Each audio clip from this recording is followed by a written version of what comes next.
Você já deve ter ouvido alguém falar por aí sobre níveis de suporte do autismo e ficou sem entender nada. É isso mesmo?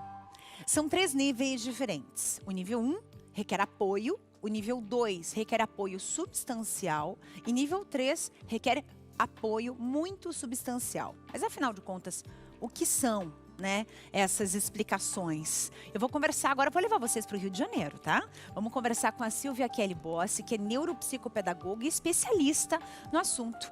Ela que mora lá no Rio vai conversar com a gente agora. Tudo bem, Silvia? Bem-vinda! Muito boa tarde, obrigada por ter aceito o nosso convite.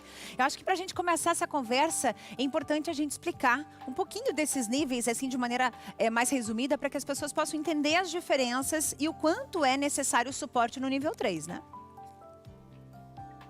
Boa tarde, Carla. Em primeiro lugar, eu quero agradecer pelo convite em poder estar aqui contribuindo mais uma vez com um tema tão relevante frente à sociedade.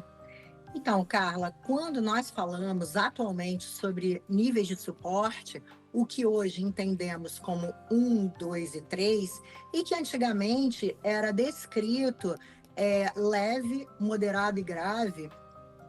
Hoje, de acordo com o DSM-5, que é um manual diagnóstico e estatístico de transtornos mentais, esse manual é um manual mundial que utiliza essa termologia para caracterizar os níveis de suporte do autismo.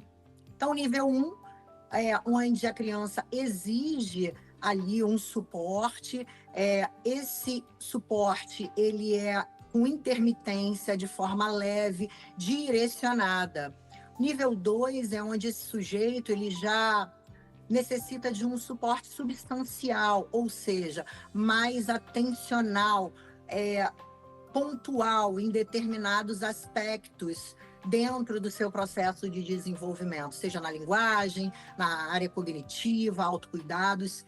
E o nível 3 de suporte, ele requer uma ajuda, um suporte muito substancial, ou seja, esse sujeito ele precisa ali de alguém estar direcionando, amparando em suas atividades, sejam acadêmicas, atividades de vida diária, atividades cognitivas, estruturadas e até mesmo em propostas mais livres, como, por exemplo, dentro do brincar.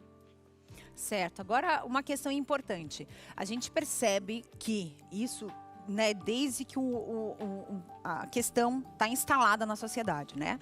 Já há alguns anos o autismo ele vem com diagnóstico declarado, com mais específico mesmo para auxiliar as famílias, e a gente percebe as mães dando esse suporte, claro, com a ajuda de muitas terapias. Certo? Agora, quando se tem um nível 3, por exemplo, como é que funciona isso na escola? Seja escola pública, seja uma escola particular, você, no caso da criança, ela precisa ter alguém o tempo todo com ela nesse suporte? Seria mais ou menos isso para a gente poder entender o quão é grave a questão?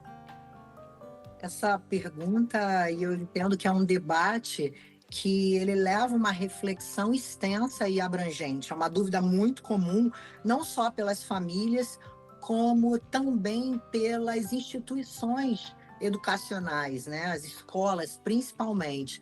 Então, quando nós falamos de nível 3 de suporte, em primeiro lugar, nós precisamos entender que cada sujeito é único e singular, independente do nível de suporte, ou seja, para tanto, quando eu penso nessa individualidade, nessa integralidade desse sujeito e consigo identificar que existe uma necessidade de nível 3 de suporte, é importante a família estar alinhada junto à equipe multidisciplinar e ao contexto escolar, porque nós chamamos essa interconexão, geralmente, de tríade do desenvolvimento.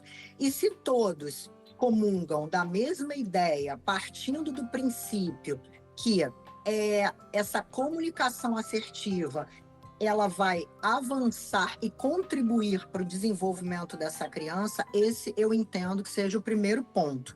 A partir daí, nós temos duas coisas que se confundem muito, que é o mediador escolar e o acompanhamento terapêutico, que ambos, embora sejam distintas profissões ali, ambos podem dar suporte a essa criança dentro do âmbito escolar. Porém, ele é voltado totalmente, quando a gente fala de mediador escolar, ele é totalmente ali instituído para as atividades acadêmicas, pedagógicas. E quando nós tratamos do acompanhante terapêutico, além das atividades acadêmicas, ele também pode e deve amparar esse sujeito em todas as suas esferas de desenvolvimento, dando apoio para a aquisição de habilidades acadêmicas e habilidades que constituem essa esfera do desenvolvimento. Isso se confunde muito no dia a dia. Então, a família, primeiro, buscar conhecimento, buscar um entendimento junto à escola, saber se essa escola está preparada, entendendo essa termologia clara hoje, para que juntos possamos amparar esse sujeito, seja nível 1, nível 2 ou nível 3 de suporte. Claro que o nível 3, ele requer uma atencionalidade maior, como, por exemplo, adaptações curriculares.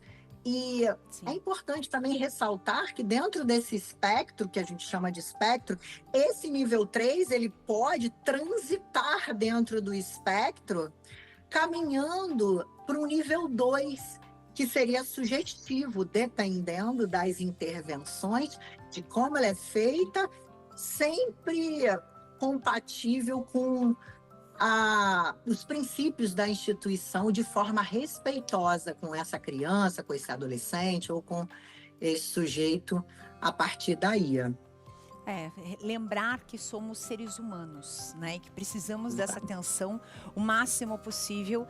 E fica aqui uma orientação para os pais, para os avós de crianças com o espectro autista, para que busquem realmente instituições que possam auxiliar essas crianças, né? Que é a parte mais importante. Eu quero te agradecer, Silvia, pela tua presença aqui.